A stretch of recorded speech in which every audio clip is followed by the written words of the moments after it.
अनुरूप कोण जोड़ा केमती जानिबा तो अनुरूप कोण जोड़ा जानिया पाई बा इंग्लिश कहते करेस्पोंडिंग एंगल्स। तो अनुरूप कोण जोड़ा जानिया पाई हला हमको दुईटा समांतर सरलरेखा करिया पड़िबो। ठीक अछि, तो दुईटी समांतर सरलरेखा करिया पड़िबो, एक छेदक अंकन करबा पड़िबो। ताले एक छेदक अंकन कले हमर 8टी कोण तयारी होछि 1 2 3 4 5 6 7 8।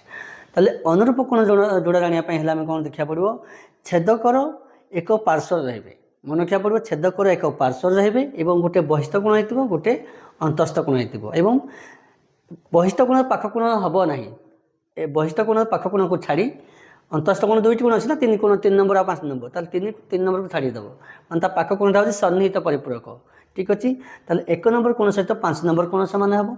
ते छेदकर एक पार्श्व रहिबे, एक बहिस्थ कोण रहिबो, एक अंतस्थ कोण रहिबो। ठीक से बेला छेदकर तले अच्छी 7 नंबर बहिस्थ कोण एवं 7 नंबर को 3 नंबर समान हे 5 नंबर हेबन कहीं हे सन्निहित परिपूरक कोण। ताले ठीक अच्छी ताले छेदकर एक पार्श्व रहिबे, एक बहिस्थ कोण रहिबो, एक बहिस्थ कोण हला 1 1 सहित 5 समान हे से भाया 7 सहित 7 एक बहिस्थ कोण, अंतस्थ कोण हला किए 3, ये 2 जोड़ा हे गला से भाया।